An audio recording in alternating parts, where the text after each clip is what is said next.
لیاری کی ادھوری کہانی، میری عرضداشت۔ لیاری کو کراچی کی ماں کا درجہ حاصل ہے، کیونکہ اس ہنستے بستے اور روشنیوں کے شہر نے اس کی کوکھ سے جنم لیا ہے۔ سب محققین اس بات پر متفق ہیں کہ تقریباً 3 صدی پہلے ساحل سمندر پر ماہی گیروں کی 20-25 جھوپڑیوں کے وجود سے شروع ہونے والی بستی نے آگے چل کر لیاری کا نام اپنایا، اور یہیں سے پھلتے پھولتے شہر کراچی کی وسعتیں بڑھیں۔ لیاری ہمیشہ سے امن و آشتی کا گہوارہ رہا ہے۔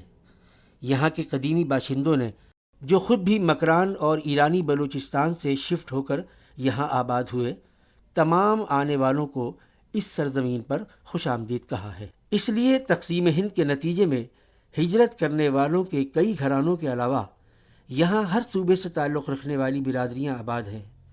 علاوہ ازیں ہندو، کرسچن اور دیگر مذاہب سے وابستہ افراد کی بڑی تعداد کافی عرصے سے یہاں چین و آرام اور بھائی چارگی کے ساتھ زندگی گزارتے رہے ہیں۔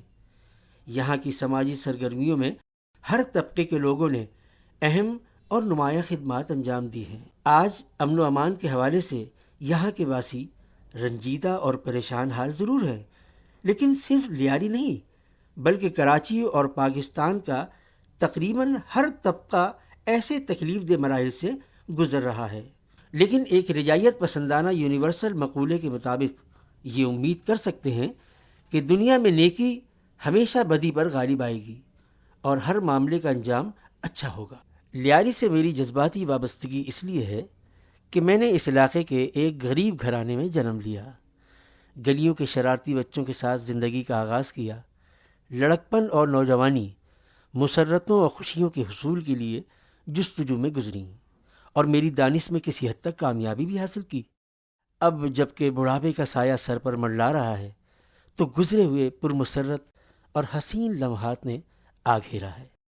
ماضی میں میرے اور لیاری کے وہ پرسکون اور آسودہ حال حالات ناقابل فراموش اور ذہنوں میں ابھی تک نقش ہیں۔ ان تمام یادوں کو سمیٹ کر تحریری شکل دینے کی ایک کوشش کی ہے، جو آپ کے سامنے ادھوری کہانی کی صورت میں پیش خدمت ہے۔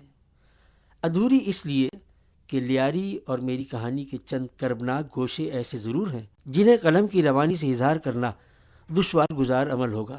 ایسے لمحات صرف اور صرف محسوس ہی کیے جا سکتے ہیں۔ لیاری کی ادھوری کہانی۔ دراصل لیاری ٹاؤن ایڈمنسٹریشن کے ماہوار رسالے صدائے لیاری میں قسط وار شائع شدہ میرے مضامین ماضی میں لیاری کے شب و روز کا مجموعہ ہے۔ میں میونسپل انتظامیہ کا بے حد شکر گزار ہوں جنہوں نے صدائے لیاری کی سرپرستی کی، جس کی اشاعت لیاری میں اس لیے کافی مقبول ہوئی کہ اس میں یہاں کی سماجی، تعلیمی، ادبی، ثقافتی اور اسپورٹس سے متعلق سرگرمیوں سے عام قاری کو معلومات فراہم ہوتی ہیں۔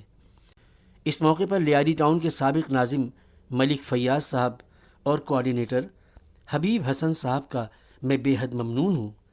یہی وہ 2 عوامی نمائندے تھے جنہوں نے 2007 میں صدائے لیاری کے پروجیکٹ کی منظوری دی۔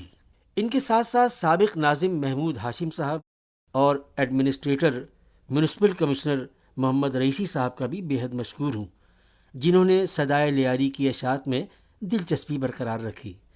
میں یہاں پر صدائے لیاری کے ایڈیٹر اور میرے قریبی ساتھی شبیر احمد ارمان کا بھی بے حد شکر گزار ہوں، جنہوں نے صدائے لیاری میں ماضی کے شب و روز کی سرگزشت لکھنے پر مجھے اکسایا۔ لیکن لیاری کی ادھوری کہانی مزید ادھوری رہے گی اگر میں یہاں پر 2 اور شخصیات کا ذکر نہ کروں۔ یہ آرم اینڈ یوتھ ویلفیئر کے نوجوان رہنما سہیل راہی تھے، جنہوں نے صدائے لیاری میں شائع شدہ میری یادداشتوں کو یکجا کر کے کتابی صورت میں شائع کرنے کی تجویز دی۔ انہی کے ذریعے کراچی یوتھ انیشیٹو کی میڈم صبا گل سے رابطہ ہوا، اور آج یہ کہانی انہی کی مرہون منت آپ کی خدمت میں پیش ہے۔ لیاری کی ادھوری کہانی میری ناقص تحریر اور سنہری مگر بے ترتیب یادوں پر مبنی ہے۔ کہیں آپ کو تسلسل اور زبان و بیان میں جھول محسوس ہو تو معذرت قبول کیجیے گا۔ میری اس امید کے ساتھ کہ اسے سٹھیائے ہوئے عمر رسیدہ شخص کی بھڑ سمجھ کر خطا کو درگزر کیا جائے۔ سب کے لیے نیک تمنائیں۔ رمضان بلوچ۔